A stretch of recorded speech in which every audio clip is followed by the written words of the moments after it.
Good morning. Okay, so it tells us to write the vision and make it plain so that those who read it may run it well. So first of all, what's the vision? This is something where you might have to spend a little bit of time quietly in stillness to download the vision. You were sent here with a specific purpose for this planet.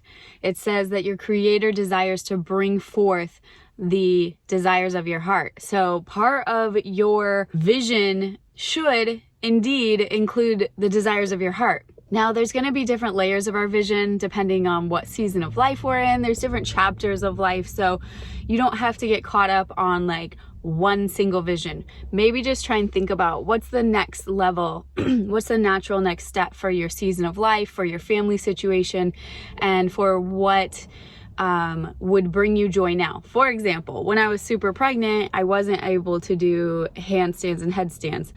Holler to girls that can do that. It just wasn't I had broken ribs for one of my pregnancies. It wasn't in the books for me for that particular season. But then I picked them up right after I was done being pregnant. So it might depend on the season of life that you're in. So you might have to spend some time really thinking about, what do you actually want? What do you actually desire? What do you actually love to do? Some of us have been in survival mode for so long, or in just doing what we have to do because we have to do it, that we don't even know what we like to do. So some questions to ask yourself is, what's something that causes you to lose track of time?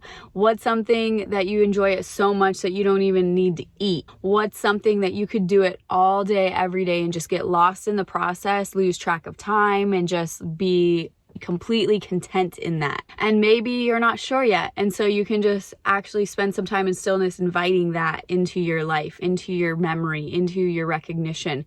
Maybe it's something that you haven't even tried yet, but you've always had interest in and you want to try it. So that's the first thing. Write the vision. Well, in order to write it, you need to download it.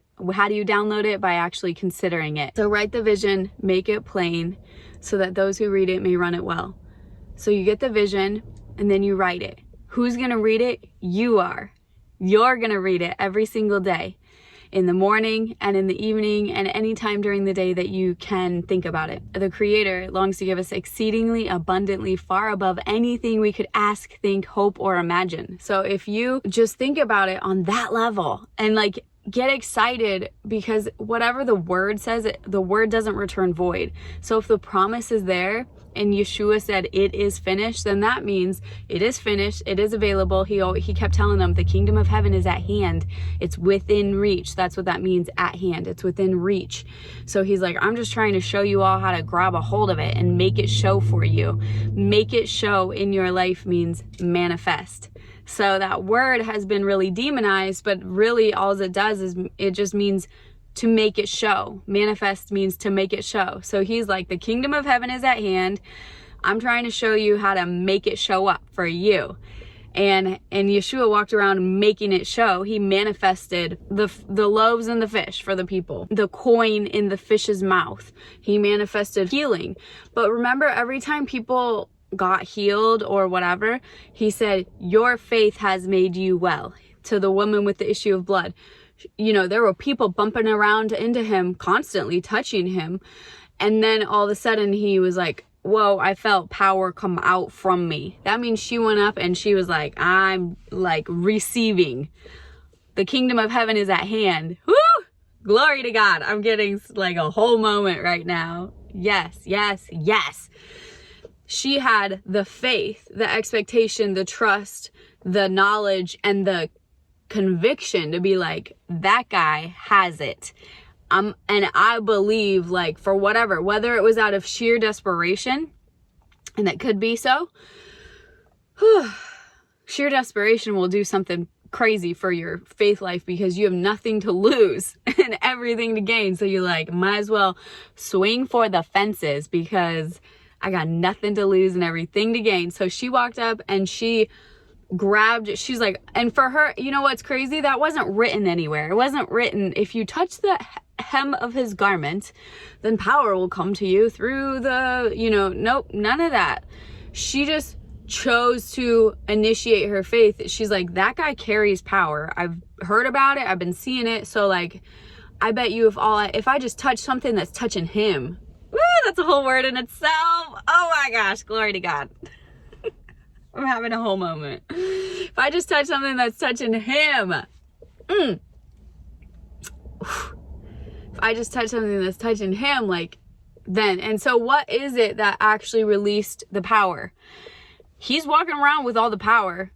He was walking around with it the whole time, but not everybody that was bumping into him was all of a sudden going bing, bing, bing, like popcorn, getting like crazy miracles. And you better believe they all had different ailments. Not everybody there was perfectly whole. She's not the only person in the crowd that had a need, but she was the one that went with the expectation. Also, she had the vision. She's like, I'm coming for this issue of blood to get healed. She had the vision, she had the mission, and she had the trust and the expectancy and the conviction. And she believed, and that's where he said to her, your faith like has made you well. If you look at the storyline, you could overlay it over our timeline right now, and the storyline is the same. There's the religious people who think that it only qualifies for them because they said some magical combination of words, or that they were born into some sort of thing, or that they attend this thing, or that they look like this. And then the story is the same, that it is just available to him who believes. It is finished for him who believes. The guy on the cross next to Yeshua, there was one guy that was like, get us off of here. And then there was the other guy that was like, hey, take me with you wherever you're going. And Yeshua was like, yep. One guy didn't have the revelation to believe, the other one did. That was the difference. What does that boil down to? Boils down to that it's on us. The answer is yes and amen. It is yes, let it be so. So it is, and so it shall be. So get a vision, make it plain, write it down, read it regularly to yourself, because you're actually programming your own mind. You're programming your own existence. And do not concern yourself about whether it's selfish. Like, okay, don't go for something so like low vibe as like just money. Like, I just want money. Well, yeah, money is good because it can do things, but if you don't have the root systems to be able to steward money, if you don't know what you're going to do with it once it comes, you could just burn it, you know? Like, that's what happens when some people, for example, just acquire wealth through like an inheritance. Then they just burn it because they didn't have a vision for it. So then it just went. So that's where you have to write down your vision. Expect the money to come, because it will as soon as you decide that it should. And then, but be ready with it. Like, be ready with it so that when it comes, you're like, oh, well, I already had my vision written out. I knew exactly what my budget's going to go to. Be creative, be expectant, and also be prepared with your roadmap so that when the money comes, you know what it's going to do. And you're not just like still in scarcity mode, just buying crap that you don't need because you've always lived in scarcity of like, well, I have money right now, so I better buy what I want and hurry, because then you'll just burn your money. Burn through it is what I mean. So write the vision, make it plain so that those who read it will run it well. Who's going to read it? You are. First, you need to learn how to manage yourself and manage your own life and be a manager of your mind before you could ever manage other people. So like at first when I'd read that so that those who read it may run it well, I was like, who's going to read it? Like, is it like a business plan? Is it my team that's going to read it? Like, I'm supposed to communicate really well to my team. Well, yes, that is going to probably be the case in the future, but really it's also for you right now. For you right now. You're going to read it. You're going to make it plain. You're going to read it and you're going to make it plain, and you're going to remember it, and you're going to call it into your timeline. So here's the thing. Yeshua went around, and Jesus, he had such a high reputation for being like 100% effective. That's how come the faith level was so high with so many people, and they were able to receive from him. But remember the father that was of the son who would have seizures and throw himself into the fire? And Yeshua was like, where ye of little faith? And he's like, I do believe, but help my unbelief.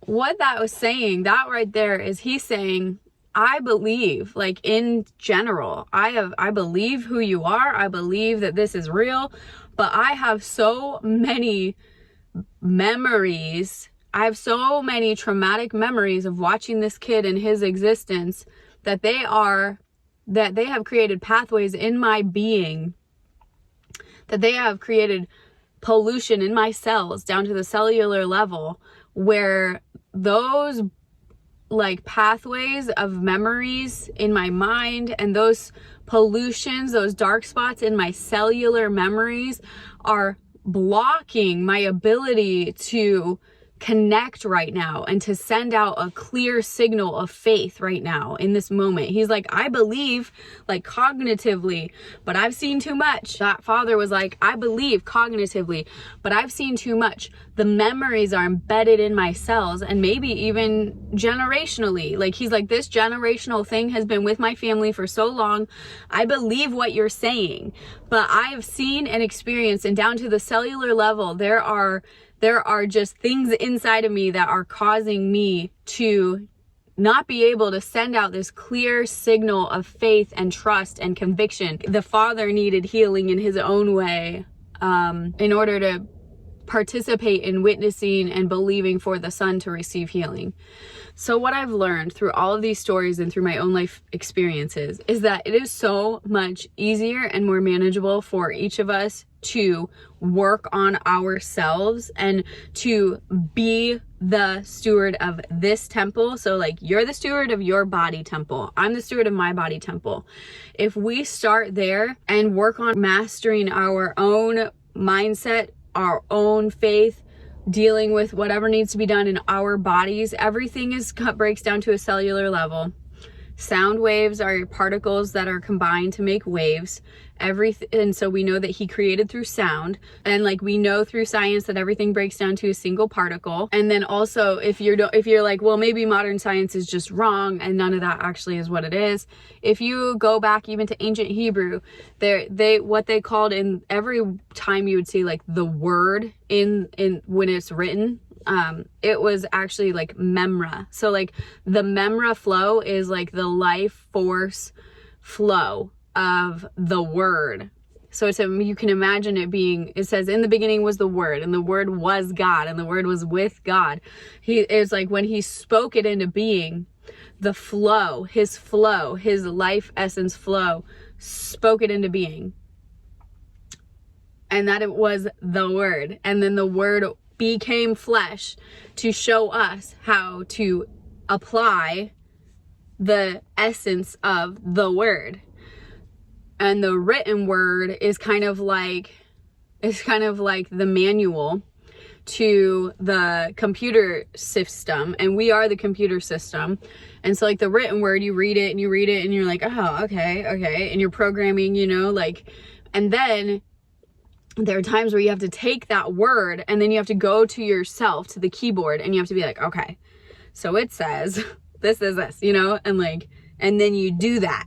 And so while it is so, I believe there's so much power in prayer, because we are borrowing each other's faith. We're combining faith to like create a powerful, concentrate of faith power. So there's all that.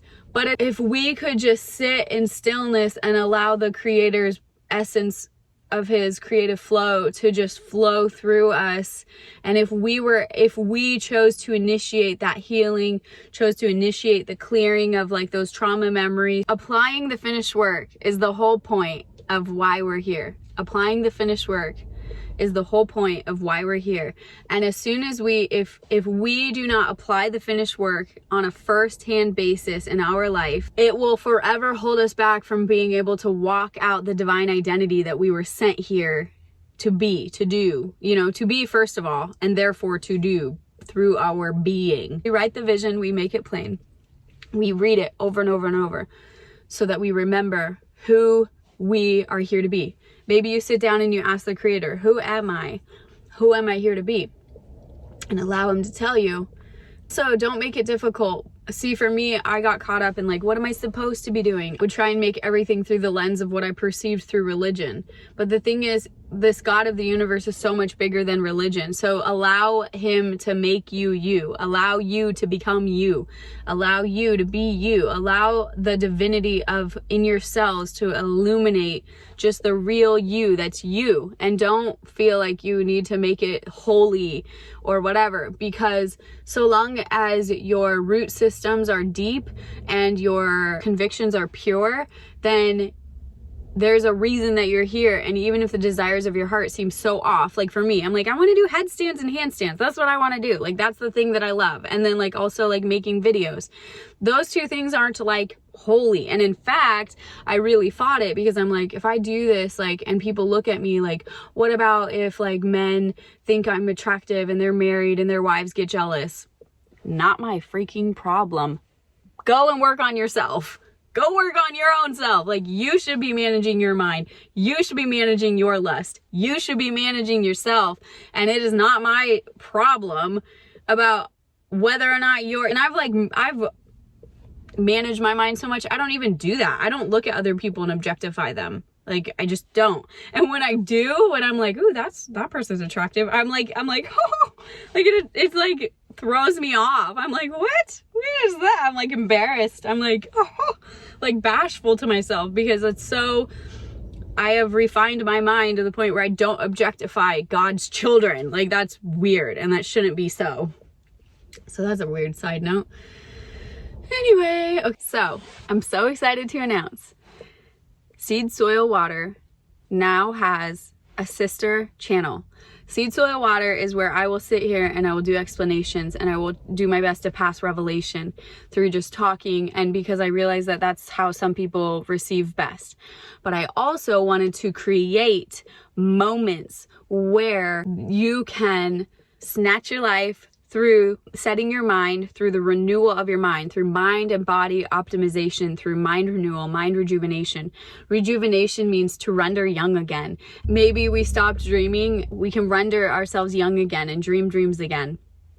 So, Seed Soil Water Spa is going to be your mind retreat, your daily mind retreat. Beginning in June, you're going to create a new habit. When you wake up in the morning, you're going to go to Seed Soil Water Spa and listen to the mind retreat for that day. My goal is to make them 2 minutes every day. That is maybe all somebody has right now. So 2 minutes every day, 2 minutes every day, 2 minutes every day, 2 minutes every morning. Start your morning with 2 minutes of a mind retreat. It's going to set your mind in the hope and the goodness of the day. Maybe you don't even know what you think about first when you wake up. If you're a mom, maybe it's like getting kicked in the face by your kid. Maybe your first thought waking up is like, ugh. The concept is to snatch ourselves out of that, because this is life. Like, this is your life right now. It's going by. It's passing you by. Like, how do we snatch ourselves out of that? Find a way to create a life that we love. And so we're going to start with just 2 minutes every single day. 2 minutes every single morning. So you're going to start your day every single morning with Seed Soil Water Spa, listening to something that's under 5 minutes. The goal I'm aiming for is 2 minutes every morning to set your mind to go on a little mind retreat, even before you step out of bed. Just like a little happy, like, oh yeah, this is good. Just to get your heart center in a place where it's like, yeah, life is good. And then there will be longer sessions that will be a little bit more intensive, to do things that will help clarify our vision, our being, heal, in order to be able to move forward. So I'm so excited. I ask that you go and subscribe to Seed Soil Water Spa, and please share it with at least 5 people so that we can build this channel to 1,000 as soon as possible, because there are some things that open up as soon as I get to 1,000. This is going to help people. 2 minutes a day. Worst case scenario, you wake up and have a nice 2 minutes. Best case scenario, it actually starts taking root in your life, and your life begins to, sales of your life begin to turn towards something that actually makes you excited every day.